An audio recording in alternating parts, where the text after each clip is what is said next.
Enchanted Journeys. I am Jenny, the storytelling genie, here with my sweet and crafty friend Cosette, and we wish to welcome you to our magic lamp. Today, Cosette has a very special story picked out for us. I tend to like it a lot because it's a story in a story in a story in a story. Am I confusing you yet? I know, it sounds a little confusing, but it's going to make sense in just a few moments, I promise, because you know what? We're ready to go. Are you ready? All right, let's do it together. Rub our hands together and say, I wish to go on an enchanted journey, and away we go!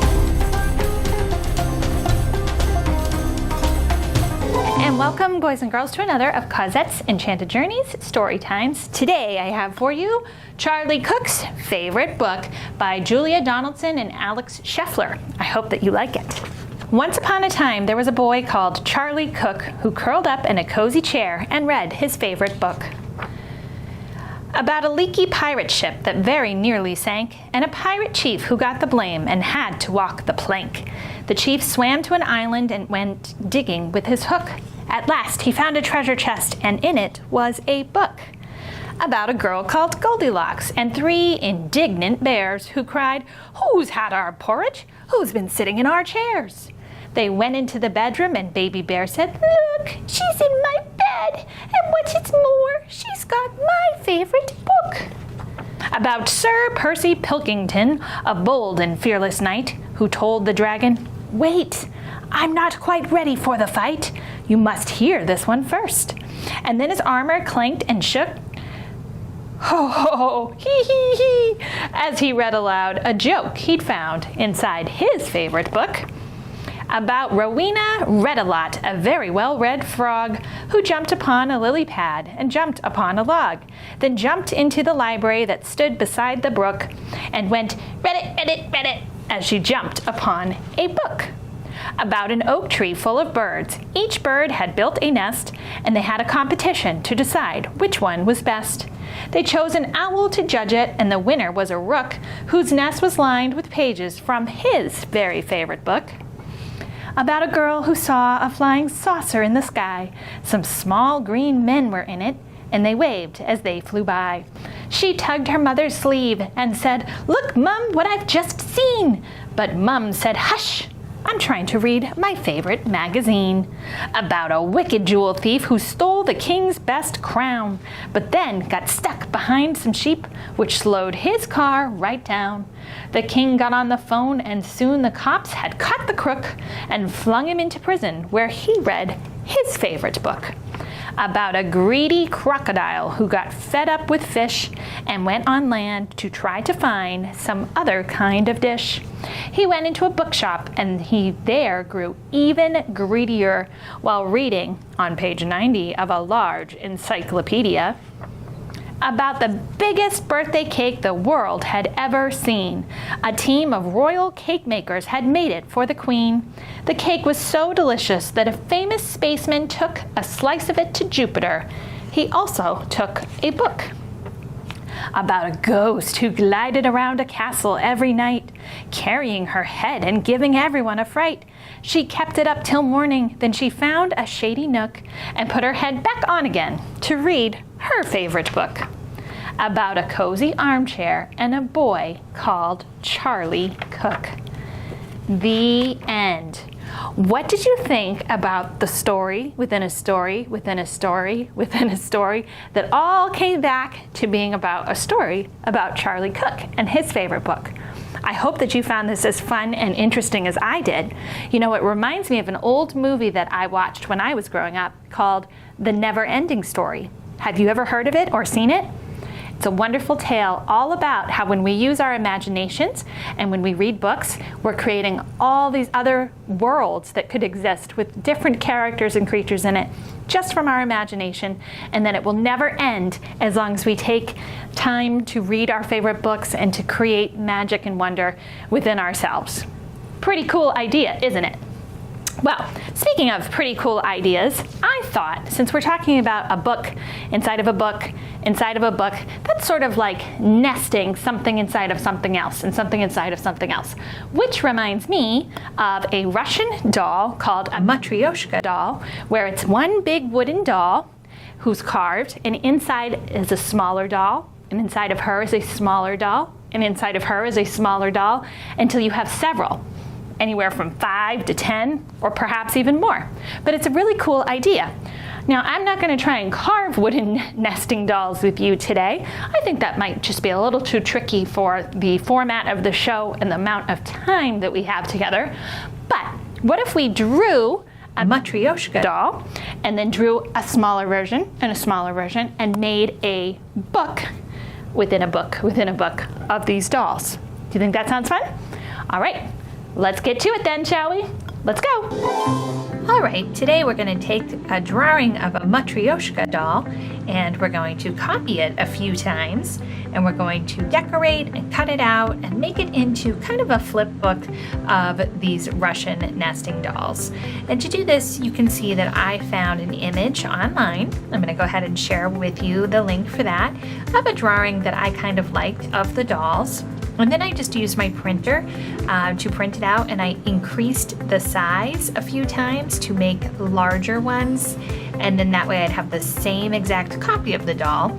And then for my 10th doll, you can make as many as you like, I decided to find a different one, and I'm going to copy the design on this doll onto each of the 9 dolls that go inside of this 10th doll, because I liked this pattern on her dress. I thought it was very pretty. So once you have your pattern picked out, or you've hand drawn it, that's great too. The next thing you can do, like me, if you'd like, is just go ahead and cut them out.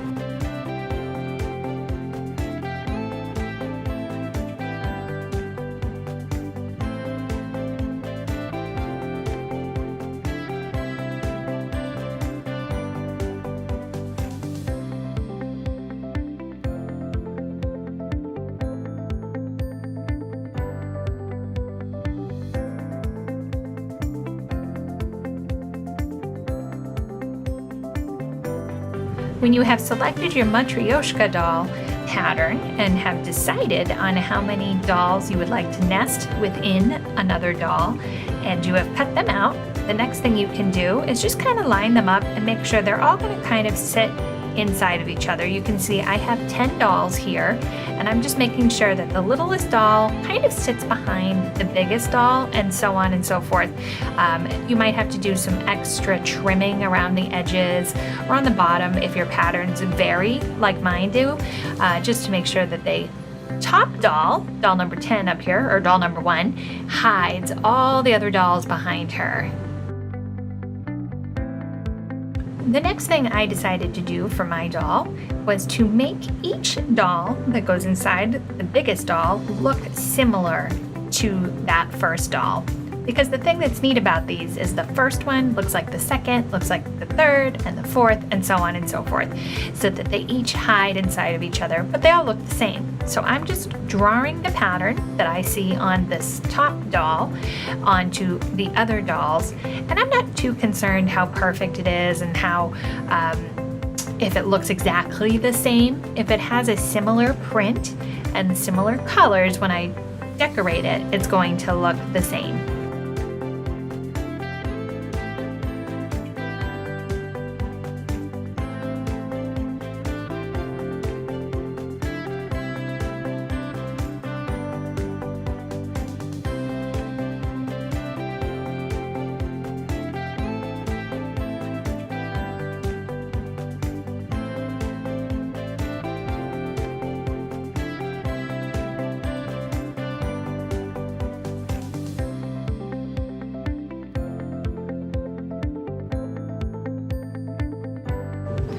Once you have finished drawing on each of your dolls or picking a pattern, you can go ahead and begin decorating. And as you can see here, I'm just using some washable markers. I've got some colored pencils and some crayons available to me as well. And I'm just choosing my colors for the dolls. And again, to make them look uniform, even though my drawing skills are not uniform doll to doll, I'm going to use the same color pattern that I use on the first doll throughout all the dolls. And then that's going to look to the eye like they all match, even if they're not quite the same.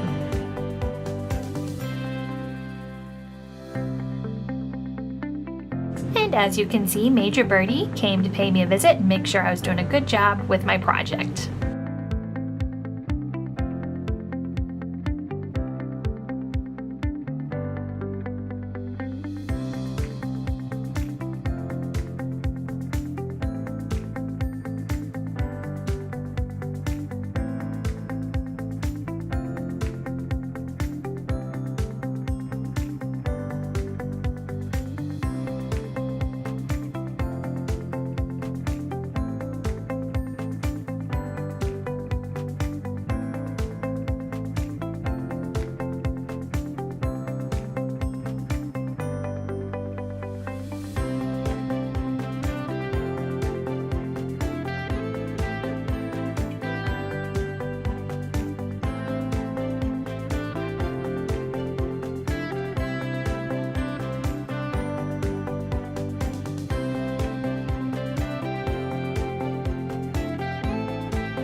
And with this, I'm using a mix of markers and crayons because I didn't want my marker to run out. Since I made so many dolls and I had a lot to color with that, I decided to use some crayon to supplement some of that marker and to give it kind of, a different look so that she's got some depth between the darker blue and the lighter blue. A little more interesting to my eyes.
Now, something I did on each of my dolls as I was creating them is I wrote a number on the back of each doll with pencil so that I wouldn't get confused with their sizes after I colored them. Now, you could probably just figure that out by lining them up, but if you'd like to, you can write a number on each doll as well to make it easier to put them back in order.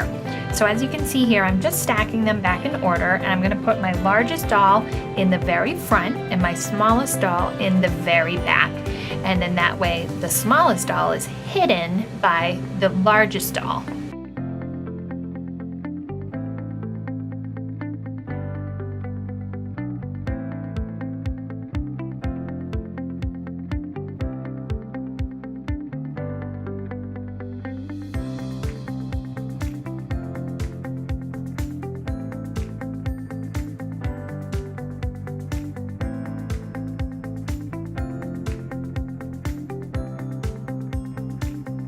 Once you have all your dolls lined up, you can take a hole punch like I'm doing here and punch a hole in through all of the dolls, and then use a fastener.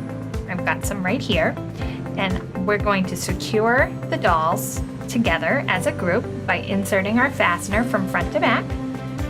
And then you'll see you kind of have a sliding book, I guess if more than a flip book, but the dolls will sit one inside of another, inside of another, inside of another, and so on until you get all the way to your smallest doll, whatever number you made.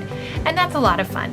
The other thing you could do with this is on the inside of each one of these, you could write a story, put another picture, have something nesting through progressing through each of these dolls as well. That choice is entirely up to you, however you like it. I missed some white here on this doll, so I'm just going to go ahead and use some marker and color here in on the edges a little bit, and then I think I'll be just about done.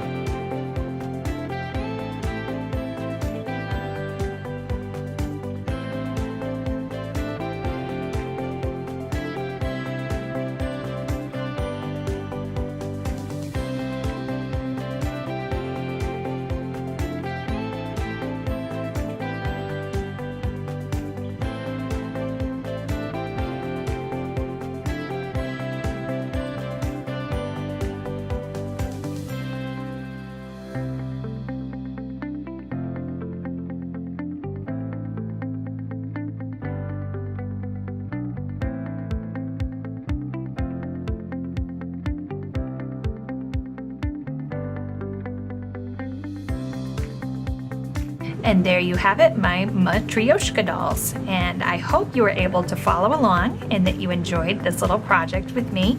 And again, make it unique, make it your own, add a story into each one of these dolls, hide something special all the way to the bottom doll. You can do this technique with all kinds of things. And I hope that you will try and use your creativity for fun projects like this. But we're out of time. It's time to head back and say goodbye to Cosette. You ready to go with me? All right, let's go. And welcome back to the Magic Lamp, boys and girls. Did you enjoy our story and a story and a story and a story? Thanks to our friend Charlie Cook and his favorite book? I sure did. And how about making your own matryoshka doll? Those are Russian nesting dolls with a doll and a doll and a doll and a doll until you get to the very end and you have a very small doll hidden inside. They're very special toys, and I know we didn't make the actual dolls, but this project and activity we did gives you a little idea of how that works. The whole theme of nesting something inside of something else, because that Charlie Cook book was a book nested in, a book nested in that one, a book nested in that one. So I hope you enjoyed that as much as I did. All right, Cosette, she's telling me it's time to go, Jenny, the genie. Stop babbling away here. Sorry, sometimes I get carried away. I just have so much fun with you. I hope you're having a great time with me too every time you come to visit, and I sure hope you'll come and visit again really soon. Until you do, take great care of yourself, and I'll see you later. Bye-bye.